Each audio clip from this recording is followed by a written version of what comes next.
En el silencio acogedor de una habitación infantil, entre las suaves sombras que proyecta una lámpara y el arrullo de una voz maternal, se escuchan versos que han atravesado siglos. La pájara pinta vuela una vez más desde el campo de orégano, con sus alas negras y su pico amarillo, para posarse en los labios de una nueva generación. Parece un simple juego de palabras, una inocente rima que nuestras madres y abuelas heredaron de sus antepasados sin cuestionar su significado. Pero detrás de esta aparente simplicidad se esconde un misterio que ha desconcertado a folcloristas e historiadores durante generaciones. ¿Qué hace que esta canción en particular haya perdurado con tanta fuerza en el imaginario colectivo español? ¿Por qué sus versos, aparentemente absurdos, se han grabado a fuego en la memoria de tantas generaciones? La respuesta, como descubriremos, es tan fascinante como perturbadora. Esta no es una simple canción infantil, sino un artefacto cultural que ha sobrevivido al paso del tiempo porque contiene en su estructura una verdad mucho más profunda y oscura de lo que cualquiera podría imaginar. El folclore, en su esencia más pura, nunca es simplemente entretenimiento. Es el archivo viviente de un pueblo, la memoria colectiva que sobrevive a los documentos oficiales y a las historias escritas por los vencedores. En sus rimas y melodías se conservan los traumas, los miedos y las esperanzas de comunidades enteras. Y España, con su compleja historia de convivencia y conflicto entre diferentes culturas y religiones, ha producido algunas de las expresiones folclóricas más ricas y enigmáticas de Europa. Durante los siglos en que el Tribunal del Santo Oficio de la Inquisición extendió su sombra sobre la península ibérica, el lenguaje se transformó en un campo de batalla. Decir lo incorrecto podía significar la pérdida de propiedades, la tortura o incluso la muerte en la hoguera. En este clima de terror y sospecha, el pueblo desarrolló sofisticados mecanismos de comunicación encubierta. Las canciones, los refranes y las rimas infantiles se convirtieron en vehículos perfectos para transmitir mensajes prohibidos, para preservar conocimientos perseguidos y para mantener viva la resistencia cultural. Es en este contexto histórico donde debemos situar nuestra investigación sobre la pájara pinta. Lo que a simple vista parece una descripción caprichosa de un ave imaginaria, se revela ante el ojo entrenado como un complejo sistema de símbolos y significados ocultos. Cada elemento de la canción, los colores, el hábitat, la propia naturaleza del animal contiene capas de significado que nos hablan de una época de persecución y resistencia. Nuestra exploración nos llevará a través de 3 dimensiones interconectadas de análisis. Primero, descifraremos el simbolismo oculto en la descripción física del ave, revelando cómo cada detalle corresponde a representaciones específicas de la herejía y la brujería en el imaginario de la España inquisitorial.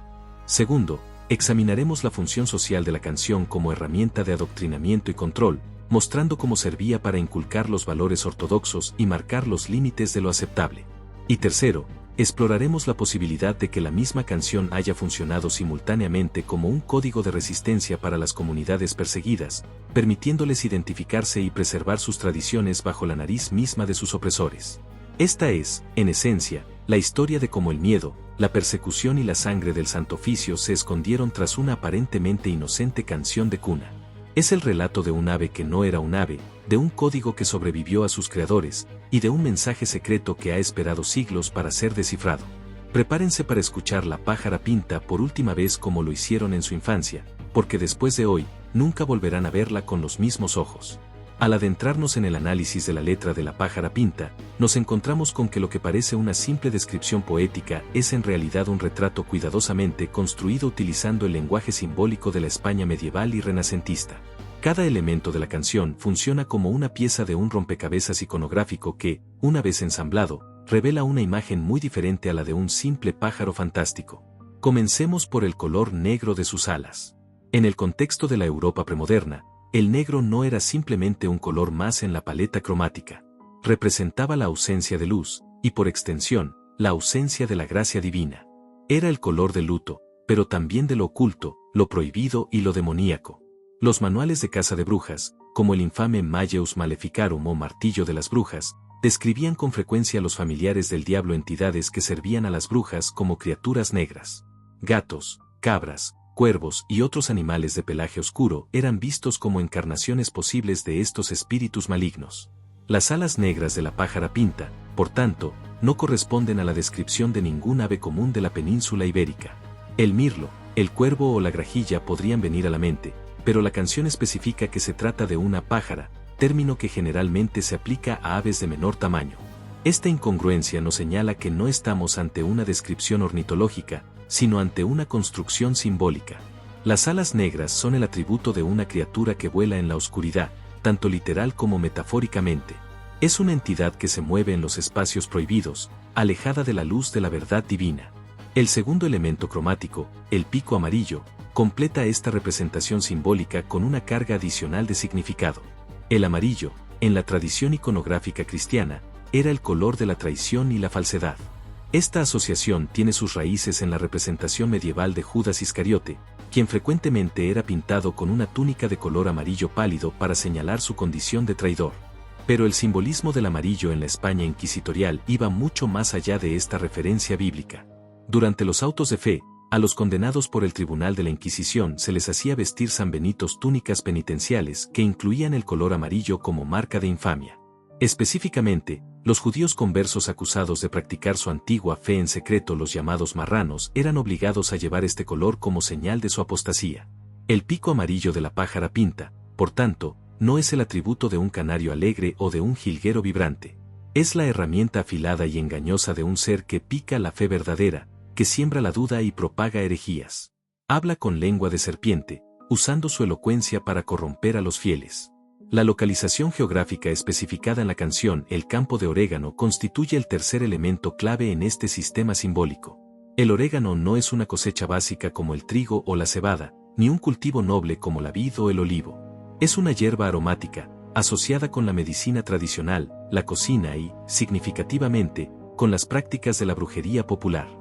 Las curanderas y sanadoras tradicionales, mujeres que poseían conocimiento sobre las propiedades de las plantas, operaban en un territorio ambiguo para la iglesia oficial. Por un lado, sus servicios eran necesarios en comunidades donde la medicina académica era inaccesible. Por otro, su conocimiento no sancionado por las autoridades eclesiásticas las convertía en sospechosas de practicar hechicería.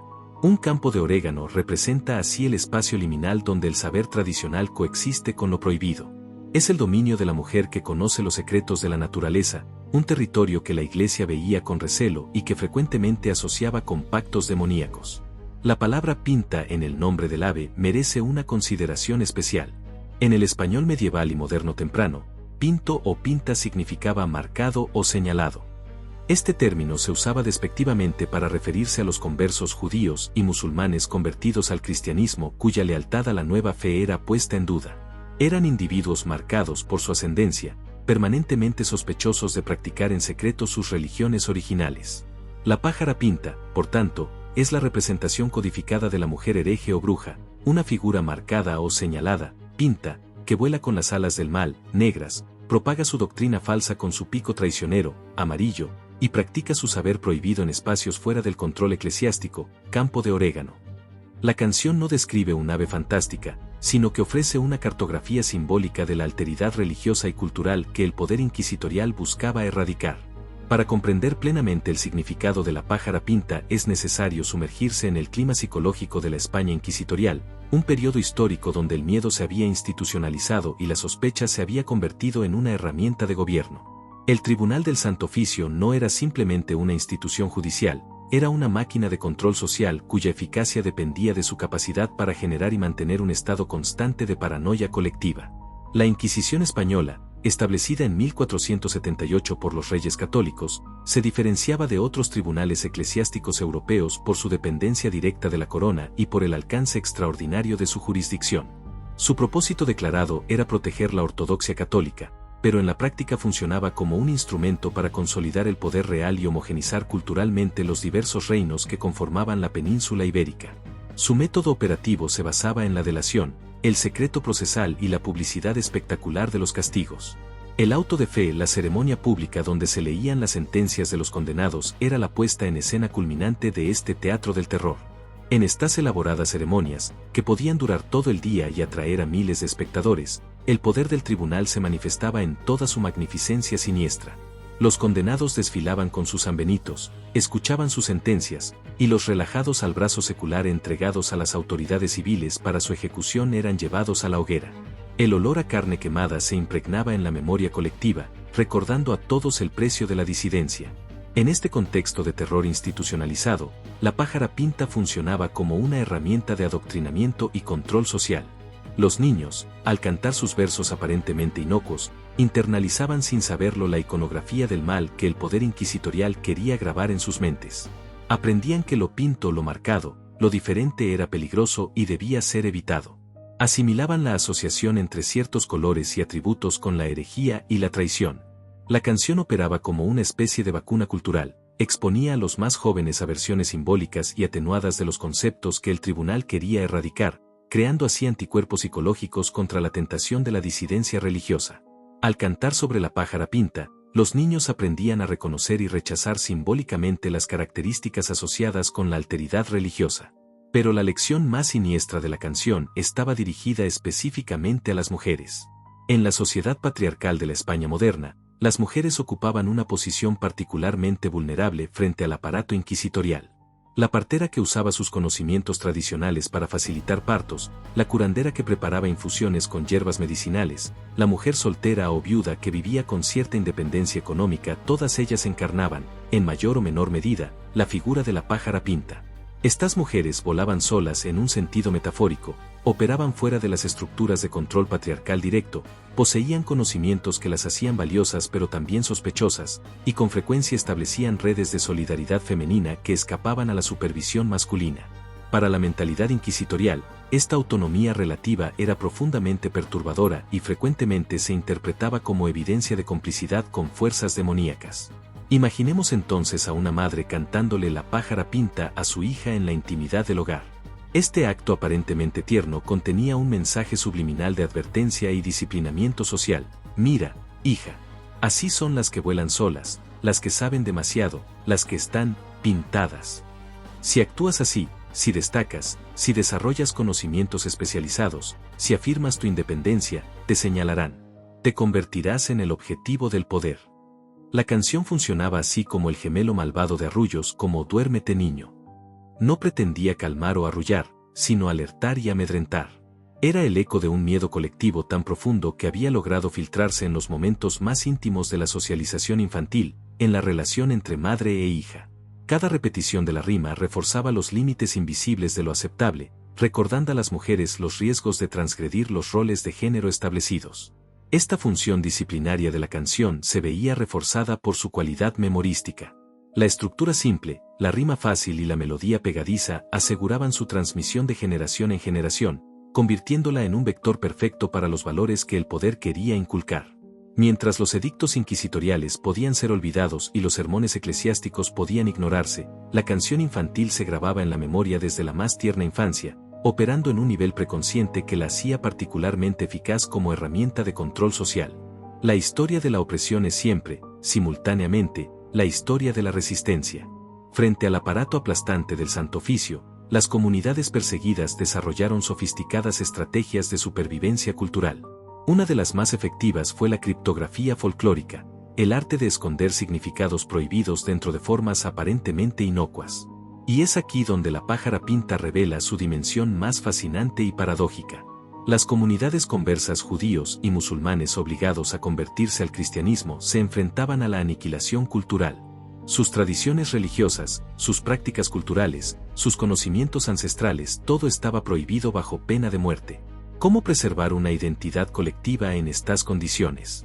La respuesta fue crear un lenguaje paralelo, un sistema de comunicación que pudiera pasar desapercibido para los opresores mientras mantenía vivos los lazos comunitarios entre los perseguidos. Desde esta perspectiva de resistencia cultural, la misma canción que funcionaba como herramienta de adoctrinamiento para el poder podía operar simultáneamente como un código de supervivencia para los oprimidos. La dualidad semántica de la pájara pinta es quizás su característica más remarkable. Lo que para unos era un símbolo de la herejía a evitar, para otros podía ser un emblema de identidad a preservar. Realicemos ahora una decodificación inversa de la canción, leyéndola no como una advertencia contra la alteridad religiosa, sino como un mensaje cifrado de solidaridad entre los perseguidos. En esta lectura alternativa, cada elemento adquiere un significado radicalmente diferente. La pájara pinta ya no representa a la bruja o hereje peligrosa, sino a la persona identificada dentro de la comunidad perseguida. Podría ser una líder espiritual, una maestra que preserva las tradiciones prohibidas, o simplemente un miembro del grupo que necesita ser reconocido por sus iguales. El término pinta deja de ser una marca de infamia para convertirse en una señal de identificación discreta. Las alas negras ya no simbolizan la oscuridad demoníaca, sino el conocimiento de lo oculto. En un contexto donde las prácticas religiosas tradicionales deben realizarse en secreto, la oscuridad se convierte en un aliado, un manto protector. Las alas negras representan la capacidad de moverse en las sombras, de practicar la fe prohibida lejos de la mirada de los perseguidores. El pico amarillo pierde su connotación de traición y falsedad para transformarse en un símbolo de elocuencia y sabiduría. El color amarillo, asociado con Judas para la ortodoxia cristiana, podría haber tenido significados completamente diferentes en las tradiciones judías o islámicas que se practicaban en secreto. El pico amarillo señalaría entonces a la persona que tiene el don de la palabra, la maestra capaz de transmitir las tradiciones prohibidas de manera oral. El campo de orégano deja de ser un espacio de hechicería para convertirse en una localización secreta. Podría tratarse de un lugar de encuentro donde la comunidad perseguida se reunía para practicar sus ritos, o una metáfora para la transmisión de conocimientos sobre plantas medicinales que formaban parte de la cultura tradicional. Esta dualidad interpretativa convierte a la pájara pinta en un artefacto cultural de una sofisticación extraordinaria. La misma secuencia de palabras podía transmitir mensajes diametralmente opuestos dependiendo de quién la escuchara y en qué contexto. Para el inquisidor o el niño adoctrinado, era una lección sobre los peligros de la heterodoxia. Para el miembro de una comunidad perseguida, era un mensaje de identificación y solidaridad. La estructura de la canción, con su ritmo repetitivo y su letra aparentemente sin sentido, era perfecta para este propósito criptográfico. Era fácil de memorizar, se propagaba sin levantar sospechas, y su naturaleza absurda la hacía parecer inofensiva a los ojos del poder.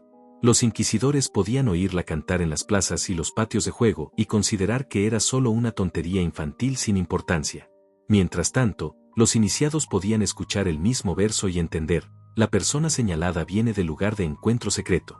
Es una de los nuestros. Maneja el conocimiento oculto y tiene el don de la palabra. Esta capacidad de funcionar en dos registros simultáneamente, el manifiesto y el oculto, explica por qué la pájara pinta sobrevivió con tanta fuerza en la tradición oral. No era simplemente una herramienta del poder o un grito de la resistencia, sino ambas cosas al mismo tiempo. Encarnaba la complejidad de una sociedad fracturada por la persecución religiosa, donde el lenguaje mismo se había convertido en un campo de batalla y donde la supervivencia dependía de la capacidad para decir una cosa y significar otra. Con el paso de los siglos, el Tribunal del Santo Oficio perdió su poder, sus métodos fueron abandonados, y las hogueras que una vez iluminaron las plazas de España se extinguieron para siempre. Pero la pájara pinta, contra toda lógica, sobrevivió. ¿Cómo es posible que esta canción, tan profundamente enraizada en un contexto histórico de terror y persecución, haya perdurado cuando la institución que le dio significado desapareció? La respuesta reside en la naturaleza paradójica de la cultura popular. Las formas culturales, canciones, refranes, cuentos tienen una vida que frecuentemente excede sus significados originales. Cuando el contexto social que generó una expresión cultural desaparece, la forma vacía puede persistir, llenándose con nuevos significados o simplemente continuando como un hábito, una tradición cuyo sentido original se ha desvanecido. La pájara pinta realizó así un viaje extraordinario a través del tiempo. De ser un código de resistencia o un instrumento de terror, se transformó gradualmente en una mera canción infantil. El contexto histórico que le daba significado, el miedo a la Inquisición, la resistencia de las comunidades perseguidas, se desvaneció de la memoria colectiva, pero la melodía y los versos persistieron, vaciados de su carga traumática original. Este proceso de descontextualización no es único de la pájara pinta. Lo vemos en muchos elementos del folclore, danzas que originalmente tenían significados rituales, cuentos que explicaban fenómenos naturales, refranes que codificaban saberes prácticos. Con el tiempo, estas expresiones se separan de sus funciones originales y se convierten en puro entretenimiento, en tradiciones que se mantienen por inercia cultural. Los niños que hoy cantan la pájara pinta en escuelas y patios de juego no sienten el más mínimo escalofrío al mencionar las alas negras y el pico amarillo. Para ellos, es solo un pájaro raro, una criatura fantástica en una canción sin sentido. El ave se ha liberado de su pasado siniestro, volando libre en el imaginario infantil desprovista del peso histórico que una vez cargó. Esta transformación convierte a la pájara pinta en lo que podríamos llamar un fósil cultural. Como los fósiles en la paleontología, que conservan la forma de organismos extintos pero han perdido su sustancia original, la canción preserva la estructura de un mensaje que ya nadie descifra.